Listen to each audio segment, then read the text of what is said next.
പിതാവിന്റെ പേരിൽ കോട്ടയത്ത് നിർമ്മിച്ച വീട്ടിൽ താമസിക്കാൻ ഒരു പാകിസ്ഥാനി പൗരൻ അടുത്ത ദിവസം കേരളത്തിലെത്തും. തന്റെ ഭാര്യയുടെ സ്വദേശമായ പുതുപ്പള്ളിയിലാണ് ഈ പാക് സ്വദേശി വീട് വെച്ചിരിക്കുന്നത്. ഇത് രണ്ടാം തവണയാണ് ഇദ്ദേഹം കേരളത്തിലേക്ക് എത്തുന്നത്. ഷാർജയിൽ വ്യവസായിയായ പാക് പൗരൻ തൈമൂർ താരിഖ് കഴിഞ്ഞ ഓണക്കാലത്താണ് ആദ്യമായി കേരളത്തിലെത്തിയത്. ഓണം കൂടാനും ഭാര്യ ശ്രീജയുടെ വീടിനടുത്ത് പിതാവ് താരിഖിന്റെ പേരിൽ നിർമ്മിച്ച വീട്ടിൽ താമസിക്കാനുമായിരുന്നു യാത്ര.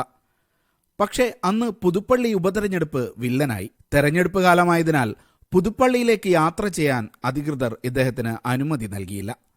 ഒടുവിൽ തൃശ്ശൂരിലെ കൊടുങ്ങല്ലൂരിൽ താമസിച്ച് കേരളം ആസ്വദിച്ച് മടങ്ങി. केरला को बहुत एंजॉय किया. केरला का ब्यूटी स्पेशली रेनी सीजन था माशाल्लाह. केरला के लोग भी अच्छे हैं, मेरा बहुत फ्रेंड सर्कल है माशाल्लाह. और केरला का ग्रीनरी ब्यूटी बहुत एंजॉय किया माशाल्लाह.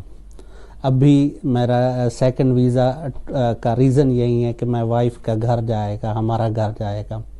मैं उधर घर लिया था एक्चुअली कुछ साल पहले. हमारा घर मेरा बाप के नाम पर लिया, पुदुपल्ली में घर लिया.